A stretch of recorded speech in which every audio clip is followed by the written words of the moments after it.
It's the right time for Right Time Radio. I'm Lynn Donovan. We've got Sue Haas and Tay in the studio. And today, I am so excited. One of my very dear friends from the internet we met, Parker J. Cole, is in the house. That's my line. You say it. You say Parker J is in the house. I'm so glad to be here. So exciting. Parker is a real well-known podcaster, and she is known as the Queen of Tuesday Night because her main podcast show is Tuesday night. Tell us about your show. Well, it's called The Right Stuff, that airs live at 7 p.m. on Tuesdays. It's hosted through Blog Talk Radio. Okay. And I showcase Christian authors worldwide and have been doing that now for 8 years. 8 years, y'all. She's amazing. And we met online because we were with a group of authors. She's an author, and I'm an author, as you know. And we met through this group of authors, but we really just became best friends.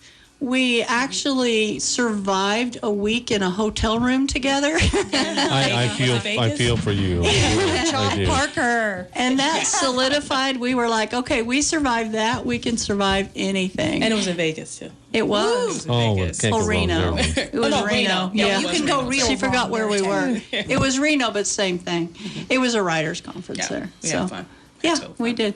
So Parker is here for a week, and then she and I are going to go to a readers' conference in Deadwood, South Dakota. And we'll be there for the weekend. It'll be Wild Bill Days and Street Fest and just all kinds of stuff. I'll be checking headlines in Deadwood. He used to I be know a her. cop. You may be able to find out, I know her. get our arrest record or something along that line. Oh, that's not hard. That's easy. It's just a phone call.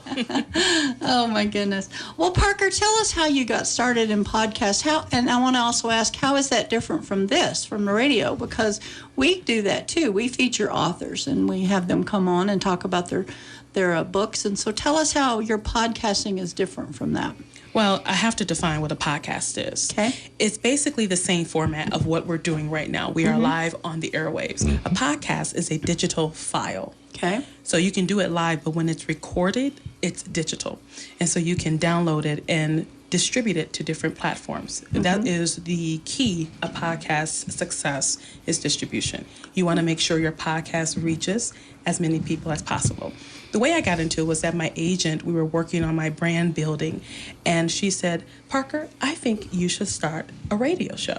And I won't go into all the details. There was only one man I knew who had a podcast at the time. I didn't know what it was. And I said, hey, can I be on your network? He said, yeah. And so he showed me the ropes. And then afterwards, I started my own network.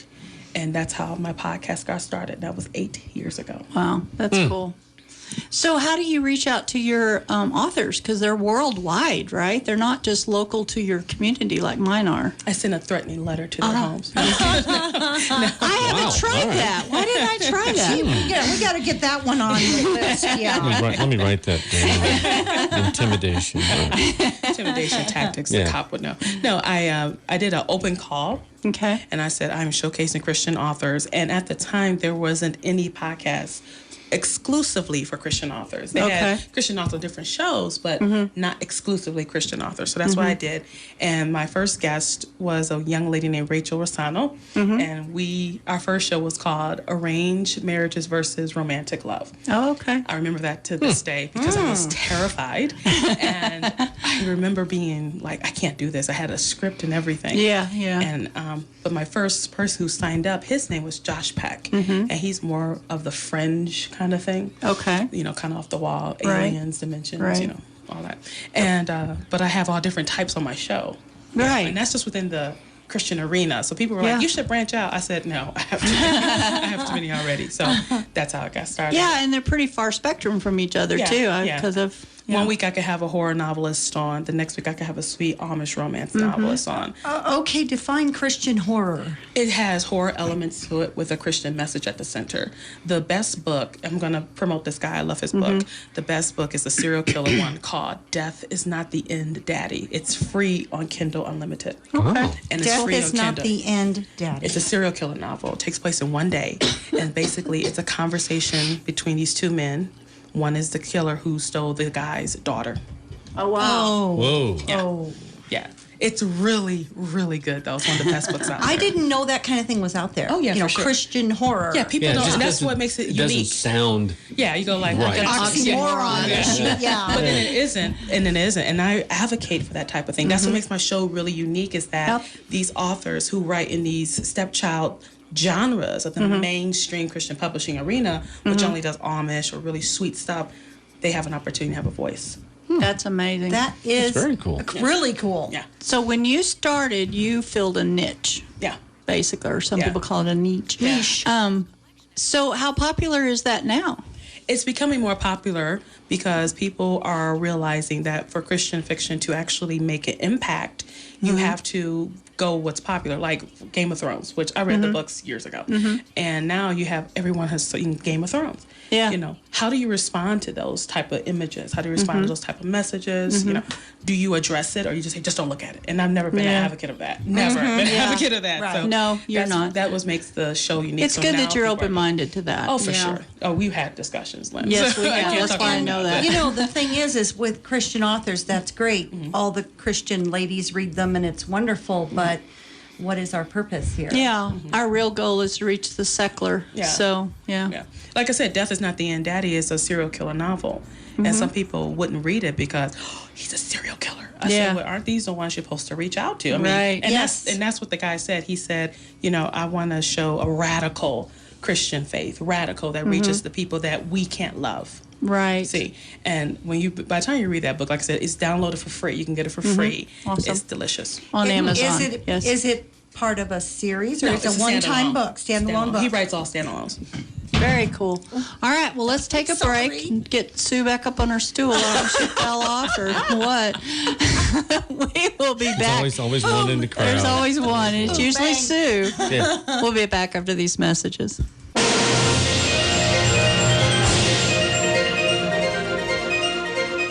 Welcome back to Right Time Radio with Oh, that's Parker coming up. J. Cole is Yes. in the house with Yes, us, I Lynn and Sue am. today. Yes. Here I from am. Detroit, Michigan. Detroit. I love my city. I'm going to say shout out to Detroit, which is the Motor City. Do you know It is. Nicole Curtis? No, I don't. Oh, we'll talk about that. Okay. She flew here the other day. Yes. And her flight went from Detroit to Las Vegas to Denver because that's the shortest route, apparently. Yeah. Haven't figured that airline thing out No, yet. me neither. But we got her. We didn't get to bed till about midnight 30, but we got her. We got there. Old Dark 30. Been there. Yeah. It's like they want to go to bed. It's like they want to get up. It's amazing. Yeah. So we just took yesterday off and just kind of did Yeah. a lot of nothing. We took like 3 naps. I Yeah, think. we did. It was so nice to sleep. Oh, over yeah. and over. It's like, do you want me to wake you up to eat lunch, or you want to just sleep through it? Or She woke me up so we can go get lunch because I was like, We did dogs do were around that. us. We just, oh gosh. yeah, we went downtown to Moe's Oh, good. Public House. It was really good. Yeah. I can recommend it highly.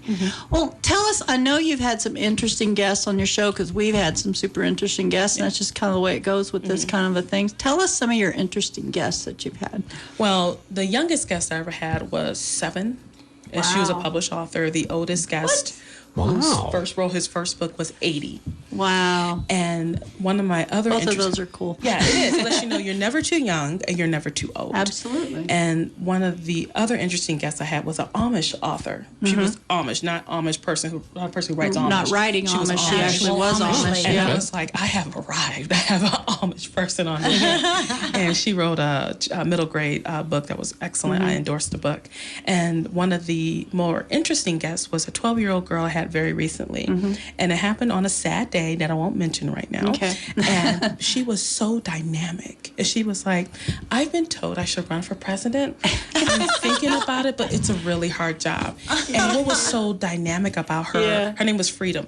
What was so dynamic about her was that she had like what you call childlike faith. She did not think anything could stop her from her goals. Right. And Cool. by the time she was 12, she had been in a music video, she had written a book, Wow. she had spoken in front of thousands, and she's just getting started. And her name And is she's Freedom. 12, and her name's Yeah. Freedom. President Freedom. Yeah. Where can she go from there? Yeah. And it comes free. They call it free. And her family was calling, and all her friends were calling, and she was asking questions. And her mom, she said something off the wall, and her mom was like, "Oh," in the background, you hear her say that. And I said, "No, let her talk. This is how she gains her experience." And I was glad to be part of that experience for her. Yeah, awesome.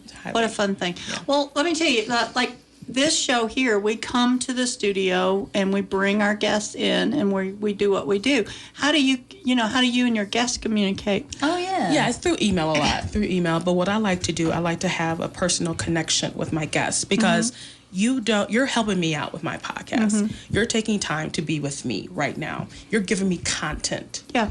So I like to talk to them, like say, hey, what's going on? What's your interest? What do you want to talk about? I want to make you feel comfortable. Because I work with authors, for goodness sake. Yeah. And authors, they're not always the best. They have a tendency to be shy. They're not the best speakers, okay? You don't know these two very well. We are the exception to the rule. Yeah, we're total extroverts we are the exception. For sure. But all three of us, we're all extroverts. But some of my authors, like I've had authors come with me with a script. Like, I do not want to deviate from the script. Do not say anything besides that. Wow. And then I had authors that overtalk me. And it's like, it is my show. Come back. I want to say something now. They need you with the shut up button, right? Okay, but how do you get them on the show? Obviously, you don't do that through email. So email, we do phone. Like they phone in. Phone. Okay. They phone in on just a telephone. And that's the easier. Now I'm starting to branch off into video and pulling out from Zoom and things of that nature. So that's what I'm doing. Interesting. What kind of technology do you need? You're doing this from your home, right? And they're on the phone. How does that work to get it to the internet? Yeah, so my platform is Blog Talk. That's the platform. When you start a podcast, you want to see what platform you want to be part of. So you have Anchor, you got Google, Apple Podcasts, whatever, Podbean, whatever. So I use a phone, and they phone in, they can talk on it. And then it gets uploaded to their server, which is distributed. And you're on a computer. And I'm on a computer. So I can dial in directly from the computer, has a phone number, dial directly in from the computer, and I talk. So, and then sometimes I can pre-record a show and just upload it. Cool. I don't understand all that stuff. Well, I help people with their podcasts. I've been doing it now for a while, so now I have experience. Look at that. That's a good thing. It really is. You also have a way cool microphone that you use, because I saw it when you came and interviewed my cast on Haunted Java, and you have this really cool old-fashioned mic like you'd see in the 30s when they sing. It's a Yeti. It's a Yeti mic. It's like 150. Because the thing about podcasts is sound quality. You do not want to do a podcast in the bathroom. We all know you're in the bathroom. We all know. Okay. You don't want to do it there. But quality is a big deal. But the biggest thing is to make sure you're yourself. You don't try to be anyone else. It's your message, your thoughts that come across. That's really important. And you have I don't know if you call them sponsors. Like, we have a sponsor, and it's, by the way, Harvest Connections. Thank you, Ray. And so how do you like get funding or whatever? Tell me how that works. Well, I don't get funding per se, but I get people who I support. Okay. Because we share the same vision for the market. Okay.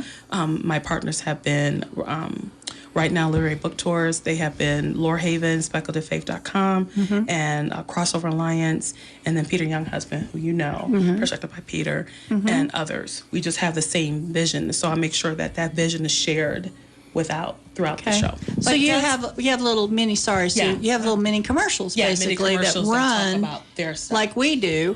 Yeah. Awesome. Go ahead. So Sue. does that generate money? It can, but I don't really do that. But you don't necessarily need money to be on the podcast, to do a podcast. Right. Well, I don't know.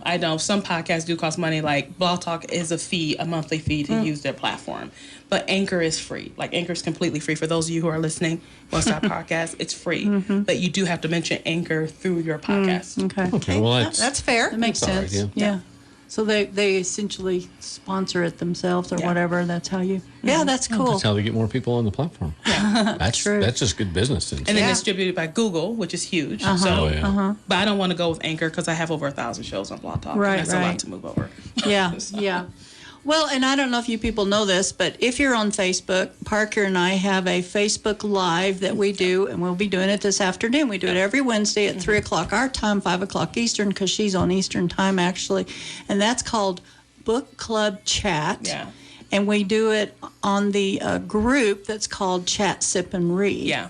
So if you want to hear us in the afternoon and see us, actually, because she has software where we can do like a Zoom, and it's the two of us, and we can do up to 4. Yeah, up to 4 people. And we just have a good time talking, chit-chatting, author interviews, stuff like that. Yeah. Or we'll just pick a topic and bring in weird pictures. we talked about hair the other day. We did hair and research and hair throughout the ages. And then I sent her a picture of me at 16 years old just to show the long, straight hair of the 70s. And that is something in books when I see a cover and it's 1830 and she's got her hair flowing down with a ribbon, and I'm like, no, that's not 1830. That is not an 1830s hairstyle. And that's what Parker brought up. Is she likes to write in the Renaissance and earlier times, and so she had a lot of research, and she had some pictures that were phenomenal. These people, this lady had a ship in her hair, and it was to celebrate some victory with the naval thing. And hey, whatever works. I know. It was awesome. I've never worn a ship in my hair. I have never worn a ship in my hair. Yeah. But you should. Yeah, and I cut my hair now, so there's not enough And hair we talked about how they balanced if they walked. We decided they sit the entire time. Because you're supposed to be beautiful, not necessarily useful. Yes, you just sit in your chair and say, bring me another cup of mead. Yes, exactly. All right, let's take another commercial break, and we will be back with more about Parker J. Cole. Holla.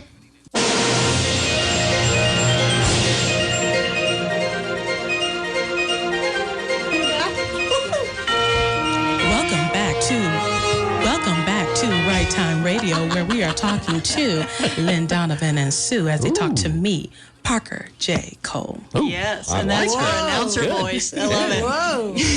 You want to hear my operator voice? Go. Thank you for calling.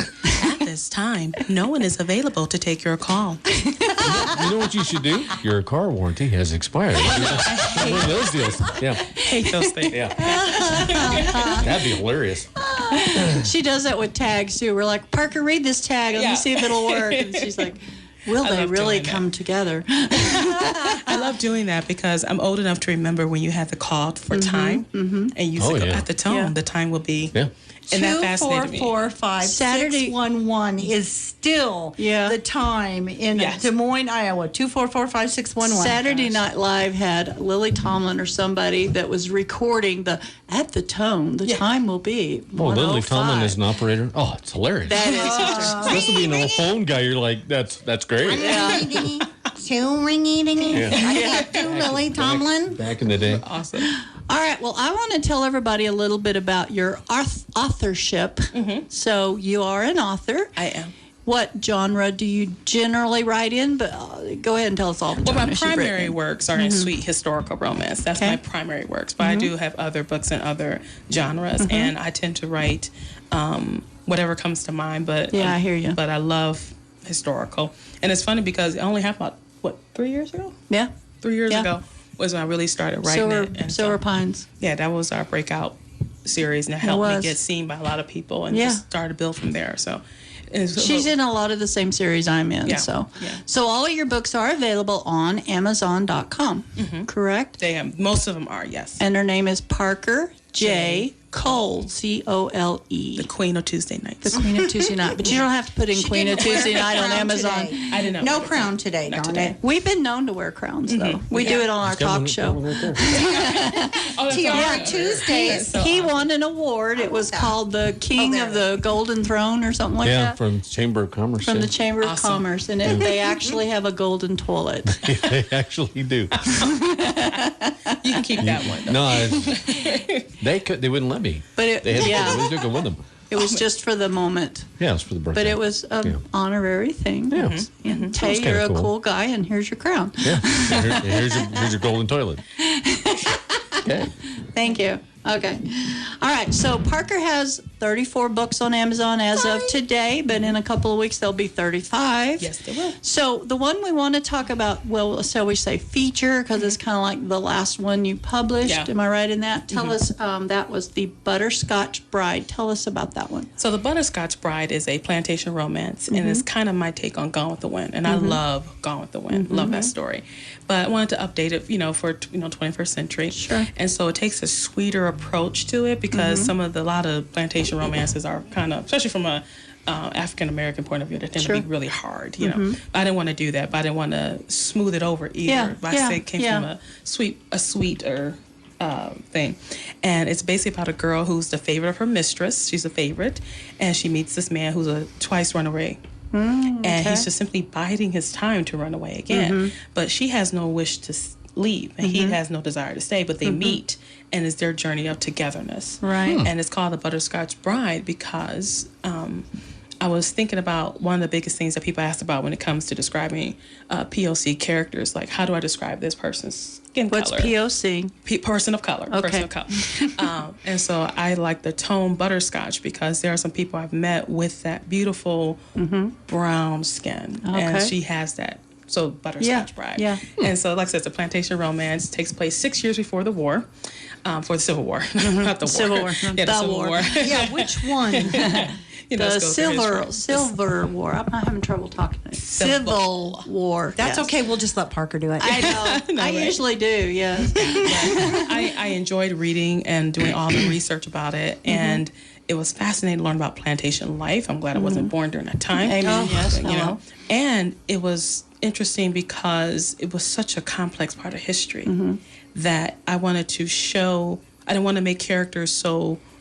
What's the word I want to use? Rigid. Cut out, rigid, Yeah, and yeah. stereotypical. Stereotypical. I wanted to make sure that each of them had depth. Yeah. And that's highly important when you're writing in that era. So, Anytime, yeah. But it's been my bestseller. Well, and I'm catching you off guard, but Go ahead. you had a reviewer that just made a beautiful statement about her review. Do you recall? Yeah. Can you? One of the things she said it's the first book about slavery I read that I wasn't mad about. There you go. And that was the whole point. I didn't Yeah. want to focus so And much on she called that. me crying. Because I was worried. That says quite a bit. Yeah, I Yeah, was worried that it it does. was Yeah, it too really deep. did. I don't want to make it too hard, but I don't want to sugarcoat anything Yeah, either. exactly. So yeah, Because history is what history is. that's it. Yeah. It's full of people making the Exactly. same mistakes over Now, and over the again. reason reason that book got written actually is because she was writing a book in The Blizzard Bride, and these people that were in this Butterscotch Bride is like the parents. They're of the parents of the girl. couple she was writing, or the girl she was writing about in Blizzard Bride, and they wouldn't leave her alone. Nope.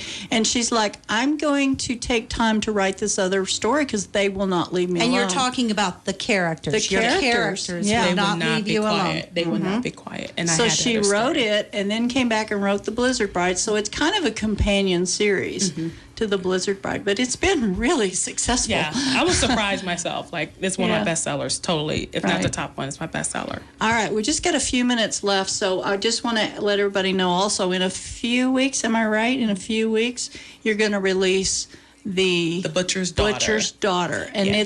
it's not a series that I'm in. It's your own thing. It's a solo series. And it's called. The Butcher's Daughter, and the series is called Daughters of Black Gotham. There you go. what So that'll be on Amazon. I think you've got it available for pre-order. Yeah, it's on pre-order right now. Go to Amazon, look that up, and you'll be able to find it. Just do Parker J. Cole. Okay. And thanks to Harvest Connections for Yes, sponsoring the thank show. you, Ray. Thank you, Thank Ray. you for Parker. And thank you very much, Parker J. Cole, for coming to Canyon City, Colorado. Hey, you gonna take her up to the bridge? I'm going to. Yes. Good. Oh, Do you goody. like heights No, I'm terrified of heights. Take her on the tram. or the swing? Yeah, that'll be. No, we'll just look from the parking lot. Right. There Yeah, I'm you going to take you her can- Skyline Drive and all that stuff. You can take Skyline Drive. That's always fun. They have that new trail up there, that the old train tracks from Yeah. Buckskin Joe's. Right, Gives you a great right. overlook up there. You could walk to. So it's Yeah, very, very And that's good. open now? Yeah, they just opened that trail system not a couple, 3 or 4 weeks ago. Okay. Yay. Yeah, we'll drive up there. Maybe not today, but we will. We will yeah. drive up there. For sure. And we're going to expose her to some horses. And Yes. We've got all kinds of plans. She's here for 10 days. So. Yeah. Oh, there you go. Very Enjoy excited. Canyon City. So welcome. Thank you. Glad to be here. You'll love Yeah. Skyline Drive. Oh, yeah. No. I cried Yeah. the other day. And she's on the bad side, being the passenger in the car. So. Don't give it away. Oh, I'm sorry. Never mind. Don't worry about it. Thanks for tuning in. Next week, Sue is going to be the host because Parker and I are going to be in South Dakota. They're and gonna be we don't know having who fun. she has on, and we'll just I keep it as a don't know big yet surprise. Bye-bye.